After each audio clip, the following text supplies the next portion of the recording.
That something should drive you so that at the end you can make earth heaven. You enjoy this life and make what? Heaven. Some people think we should not enjoy the good things of this world. No! Peter came to Jesus and said, Master, we have left everything. I was a fisherman. I was a solid fisherman, Peter, I believe he said. Now I've left everything. What is my reward? He was concerned about what will he gain. And Jesus told him, there's no one that has left all these things. You will get it in this world. How many times? 100-fold. And in the life to come, what? Everlasting life. Eternal life. So God promised. Jesus himself knew that no matter you're following the Lord, don't ever think that, okay, you have nothing to gain. You have the best thing to gain in this world. But something must be driving you towards that gain. Towards that purpose. And that's what we want to look at today. Each one of us have to answer that question for ourselves. Almost everybody here has a car. When you have a car, you want to start the car in the morning. What starts the car? What is it? It's the battery. If your battery is dead, can your car start? And you will carry the car and put it on your head? If it's automatic, there's a trouble because you can't even push it. So the driving force that makes that car to start is what? Is a good battery. If you don't have a good battery, forget it. You to get there, you want to start. That's the end of it. Will it start? Can you go? No. But if the battery is good, you are sure that when you go there, you start it once and the thing goes on. Because the battery is in good shape. We must understand the thing that drives our life. If your battery is not good enough, I want to tell you that battery, you cannot start. And that's one of the things we need to understand. What is the driving force? What is propelling your life? What is powering your life? And that's why we want to look at the driving force in 2 Chronicles chapter 20. And I want to give you the background. Jehoshaphat was a king, but something happened to him.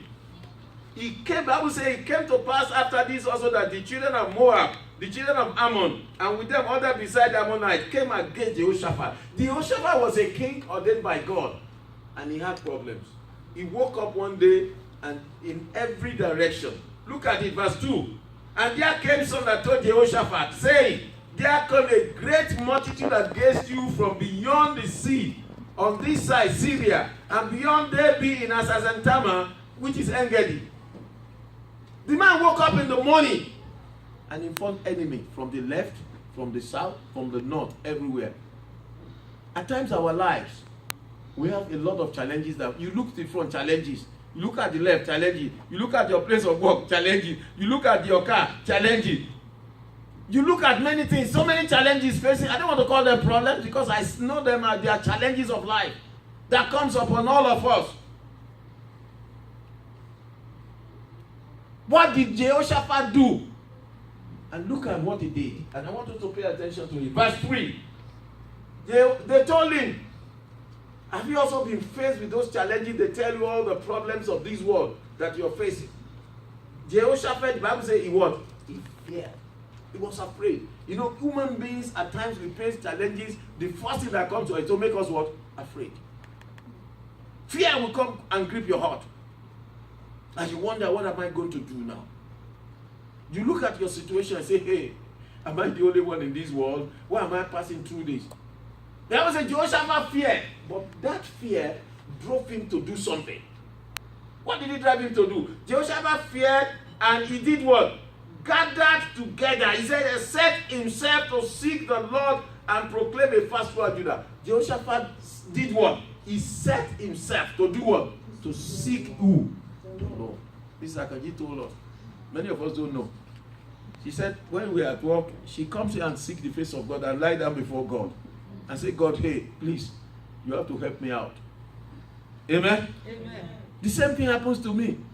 This past week, at my place of work, they threw 3 challenges to me. They said, you must do this, you must take this exam, you must do this.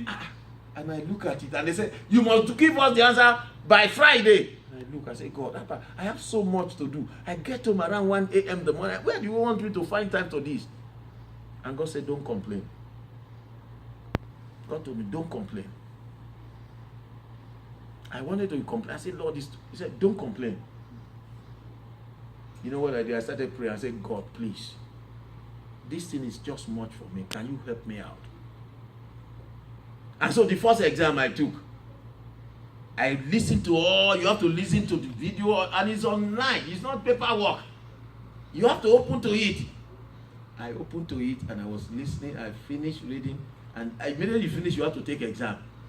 I said, Lord, please, this exam thing, I must pass it too. I can't do it twice. In fact, I just went there, pim, answer number 1, 2, 3, pim, pim, pim, pim. In fact, within 2 minutes, the thing told me you have passed, completed. And he printed the certificate. So I went to the dean. I said, look, dean, take. The man said, you finished. I said, yes. He looked at me, how? The man was shocked. He was shocked. But let me tell you, it was just God. I don't know how I passed. I can't explain it. If you come and ask me all those things I read, I don't know whether I remember everything. But one thing is certain, I passed. And he gave me what? A certificate. I gave it to him. And they said the other 2. I look at it, I said, how am I going to do it? I started doing it again. 50, I finished. I said, Lord, you have promised you will help me. I did it. The same thing completed. I told the guy, I said, I finished. He said, you finished the 2? I said, yes. He said, you finished? I said, yes. And I finished truly. He said, let me tell you one thing. When God helps you, you know this is who? God. But this man sought the face of God. You know what? I cried to God in heaven. I said, Papa, Abba, you know very well I don't have any other person. No. If you don't help me, nobody can help me. You must help me in this thing. Jehoshaphat cried to God. He fasted. He told all this domain, do what? Fast. And they fasted. Look at verse 4. And Jehoshaphat gathered themselves together to ask what? What did he ask the Lord? Look verse 4. Look at it. What did he ask the Lord? Help. He asked the Lord for the dollar. Help. What did he ask the Lord for? Help. He said, Lord, I need what? Help. Help. I need help. Even out of all cities, they came to seek the Lord. Everybody came to have help from the Lord. Let me tell you one thing. The driving force is you coming before the Lord and look at your situation and say, God, I need what? Help. Help no man can supply. Help nobody can give. But it only comes from who? From the Lord. When the Lord helps you, you will know this is God. And the man sought the Lord. He asked the Lord for help. And you know what he did? He prayed. He stood in the congregation and in the house of the Lord. He went to the house of God. Some people say, I don't want to go to the house of God. If you don't go to the house of God, you go to the house of the devil. He went before the Lord and he started presenting his prayer. If you have time to read it, verse 6 says, and he said, Oh Lord God our Father, are you not God in heaven? Are you not? He started giving step by step, acknowledging who God is. And this man presented his case before God. He narrated the story and said, Lord, you know this, as if God didn't know. Did God not know all those issues? God was aware, but the man presented it and said, Lord, look at what they have done to us. They have rewarded me, or rewarded us for all the good we did. Look at what they did. Oh God. Verse 12. And I want you to pay attention to this. He said, Oh our God, will you not judge them? He asked the Lord to judge for him. He said, Lord, will you not judge them? For we have no might against this great company that comes against us. He said, I don't have the strength even to face this challenge. He said, I don't have the might. No might. He said, even the second, look at the second thing he said, verse 12. He said, neither know we what to do. Our eyes are upon you. Even the decision to take, I don't even know the step as we take in this matter. You see, the man came before God. He started and he said, Lord, even the decision to take in this matter, I have no what. I don't even know what to do. He said, but I don't know what to do. But he said, our eyes are on you, O Lord. He was relying on who? God. Do you rely on God? You know, many times we are trying to do things by our situation, by our own strength. We use our effort. We use our word. The man told God, I said, even want to do, this matter is so much, it's almost swallowing me. I'm dying inside it. I don't even know what to do. But I am relying on you. Listen. He relied on who? On God. Reliance upon God. He presented his case. Did God answer him? Listen to this. Verse 13 and 14. He said, and all Judah stood before the Lord, and their little ones, and their wives, and their children. You know what they did? They came with their little children. They came with the twins. They came with the babies. Everybody was involved. Do you gather your family even to seek the face of God? And say, look, let us seek the face of God. Do you gather yourself as a family and say, let us seek the face? They came with their, Bible says, they came with their wives and their little children. Nobody was excluded. And verse 14 said, as they were praying, crying to God, the Spirit of God came upon Jahaziah, the son of Zechariah, the son of Benaiah, the son of Jeliel, the son of Ataniah, a Levite of the sons of Asaph came, and the Spirit of God in the midst of congregation. I see no reason why the Spirit of God should not come upon all us in this assembly. Amen. Amen. The Lord even showed to me. I saw us, the Spirit of God came and people started prophesying. I believe it's this assembly. Not only one, not two. Why not believe God? God give you a message. And the man started prophesying. Thus says the Lord. Why should you be only one person prophesying? God has his people and his Spirit upon people to bring this message to people. One of the times I've been blessed, several times I've been blessed in my life when somebody brought a message to me. And I'm going to share it with you today.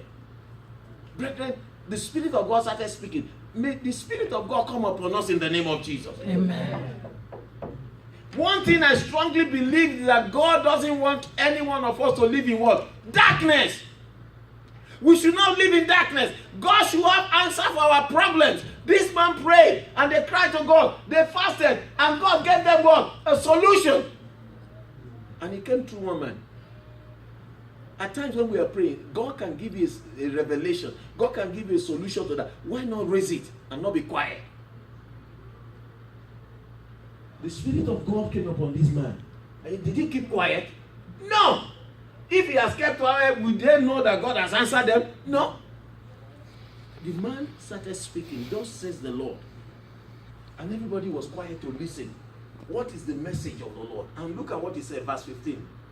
And he said, hearken you, all Judah, and you inhabitants of Jerusalem, and you King Jehoshaphat, thus says the Lord to you, be not what? Afraid, not dismayed by the reason of this great multitude, for the battle is not yours but God. Look at God's comforting word. The Bible says the word of the Lord that comes to us is for comfort, for healing. And the Bible said, don't be afraid. Are you feeling with fear of your life and the trouble that is facing you? But God is saying to you, don't be dismayed, don't be afraid, for the battle is what? It's not yours, but who? God. You know, many times we try to fight the battle for ourselves. We look at the issues and we try to use our skins, our method, our mouth, our whatever we can use as method as human being to solve it. And you look at yourself, you find that your strength cannot even take you anywhere. But when you commit it to God, you will see God putting his divine hand inside it, and God going ahead of you to solve the problem for you. It makes life what? Easy for you. Let me tell you something. You know, where I work now in the prison, I teach people electrical. Every time. People have been telling me, oh, you don't never get anything done here. They say if you request for something, it doesn't happen here. Somebody told me for 3 months, I've been trying to get it. It doesn't come. Somebody told me for 1 year, things never work on here. And I say, God, have a. And I started praying. I said, Lord, you have to do something for me. You have to help me. If you don't help me, so I went to my director. I said, look, I need this, I need that. He said, put in your request. And I put in my request. And when I put in my request, somebody called me. I met somebody. I said, please. He said, no, let me give you a hint. This is how to go about issues here. I said, what do I do? He said, go to social. I was sitting and said, go to social and so in the maintenance. And I went to the guy and said, please, I need your help. He said, what do you need? I said, I need this, I need this, I need this. The man looked at me and said, no, you know what? What you need, I'll put it under my own request. He said, what, all those things you need, I'll put it under my name. And I put it as my request. He said, okay, give me some time. They said it. And you know, I didn't know. The man turned it in. I didn't even know when they turned it in. And my big boss approved it. He approved it. And everything. So when next I saw you, I said, what about my thing? He said, next week I should go and pick it up for you. He just called me on Friday. Not even the man. His associate saw me and said, hey, excuse me, can you, when you are going after the break, can we see you? I went there, everything I requested. They gave me everything. They gave everything. Everything was given. When I got to the class, my student looked, I said, we have everything. They said, no, you must be joking. I said, no, we have all the things we need. They said, they were laughing. They said, we don't believe it. This thing doesn't happen here. So I went and brought it out. They started clapping. They were clapping and clapping and clapping and clapping. And the other classes heard it. They said, what is happening? There's joy in that place. May there be joy in our life, in our home, in the name of Jesus. Amen. Brethren, what can God not do? Then the other teacher saw me and said, he said I was shocked. You got it? Everything. I said, yeah. You see, what am I trying to say? When you present it to God, even the things that look practically impossible, God will override. He will go ahead of you to make all the crooked way what? Straight. Jehoshaphat prayed. And this man started speaking. He said, tomorrow, listen to this, verse 16. Tomorrow go down against them.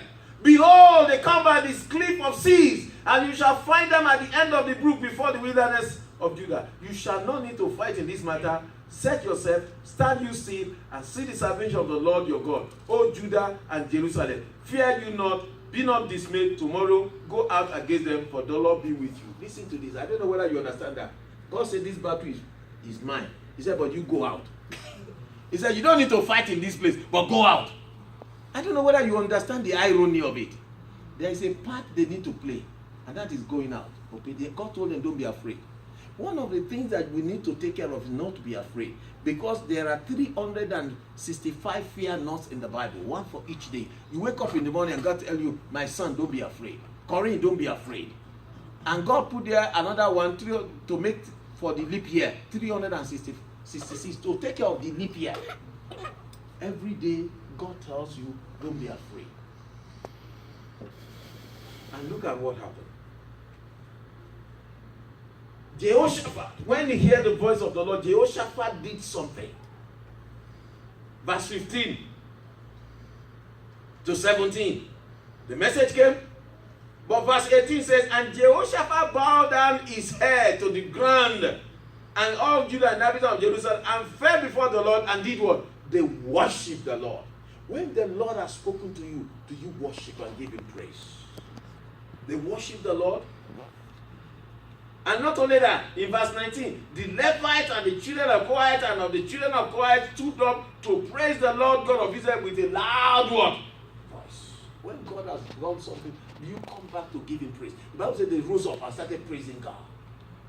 They have not gone to the battle. They started praising God, thanking him in advance for what he has already done. How is our own heart? Is our heart gives gratitude to God for what the Lord has done for us? They started praising God, worshiping him.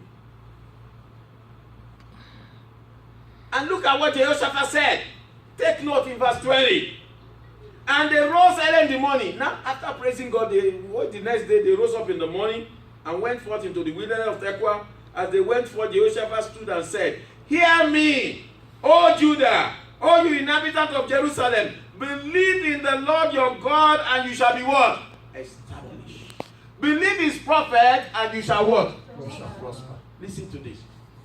When the word of the Lord comes to us, may I say to you, all you people that belong to Vineyard Ministries International, believe in the Lord your God, and you will get two results.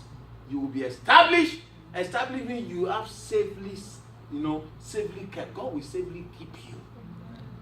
Number 2, believe his prophet and you will do what? You will prosper. 2 things. God will keep you safely and you will prosper. Are they not good things for us? The word of the Lord is given to you either by written or orally. At times God sent words to us. God sent to us in his word, the Bible, that is the written word. But God sent individual words to us. I don't know whether you know it. There's nowhere you find in the Bible that this is the person you should marry, or the house, this is the house you should live. Is it written in the Bible? Where do you get it then? You pray and God tells you in your heart.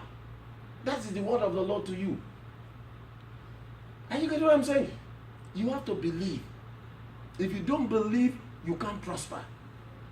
If you believe God, you will be established, and you believe the message that God sent to you, you will prosper. Brethren, it's something very important. They have not seen it, or they have not even gone to the battle. Joseph had told them and said, if God has spoken to these brothers of ours by his Spirit of the Lord, they knew he was the house of a prophet, then definitely we shall be kept safe, and secondly, you will prosper. I say you will prosper. Amen. Brethren, and so the word of the Lord came to you. It is a message. When God speaks a message to you, check it with the word of God. Check it with the Bible. Secondly, check it. Is it in line with the word of God? If it's in line with the word of God, you better walk with God and receive the word of God to you. Hallelujah. Let's look at that example from the Bible. Abraham. Let's go to Romans chapter 4. Put your hand in that 2nd Chronicles. Let's go to Romans chapter 4. And I want you to look at the word of the Lord. Because many times, people of God, it takes faith to walk with God. If God tells us by next Sunday, this chair will be filled with people, some of us will say, we've never seen some of them for 6 weeks. Can that really happen? Some of us will start out. If God tells you some strange things, you wonder, how can that be? Many of us find it difficult even to believe God for the impossible things. If God tells you, I will touch your children, I will do this, some of us say, hey, is that really possible? This guy has been struggling with this thing. Listen to this. Abraham is an example. The driving force in the life of Abraham was the message that God told him. By 100 years, God told him you're going to have a son. 100 years? The man was already, he said, your wife is, how old was Sarah? 90. By virtue of nature, 90-year-old woman, nothing can come from. No child can come from that child, that woman. 90. Or have you seen a 90-year-old woman who gave birth to a child? Well, you nurses are here. Grandma. 90-year-old. Great grandma. Not your grandma, great grandma. That's super great grandma. Super great grandma. Listen. God spoke to him. As it is written, I have made you a father of many nations. And somebody has no child. And God's telling you, I have made you father of many nations. The man looked and said, how old am I? 100? My wife? 90? You make me father of many nations? Okay. How can it be? Did God not fulfill it? And look at the word of the Lord. The Bible says in Romans chapter 4 verse 3, says, and as says the scripture, Abraham believed God and it was counted unto him for what? Righteousness. If God says, I can deliver you from your sin, I can deliver you from drunkenness, I can deliver you from that sickness, I can deliver you from that affliction, I can make way for you. Humanly speaking, you look at it as difficult. But if you believe God, God will count to you as what? Righteousness. God will say, because you believe me, I'm going to do it. And God is looking for men and women that will trust him and believe him. God told Abraham, he said, before him whom we believe, even God who makes alive the dead and who called those things which be not as though they were. They were. As far as God is concerned, Abraham was looking at the quality of God. He makes alive the dead. He calls those things which be not as though they were. In other words, our God has no what? Limitation. He said, the God I serve.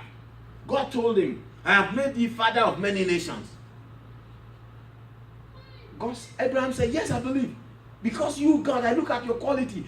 God calls those things that are dead, things that are dead, completely dead. And God sees them as what? Alive. You need to be on the same page with God. I don't know the kind of situation that you are passing through and it's out of written. People have written it off. I want you to believe God that because God who called those things as be though they know or not, those things that are dead, God called them as what? Living. Like God spoke to that prophet and said, this dry bone, look at it, it's so dry and disjointed. And God said, speak to it. What did the man do? He was speaking to it. Did a great army not come out of it? Yes.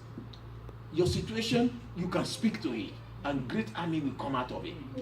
Because of the quality of God, because of the ability of who God is. He believed God. Verse 18 says, who against hope believe in what? In hope.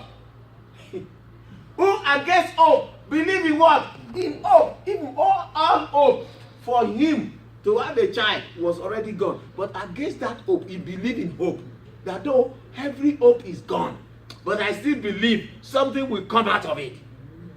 Can you come to that point in your life and say, I look at the situation, I've lost everything, but I know because God's ability is there, He will bring something out.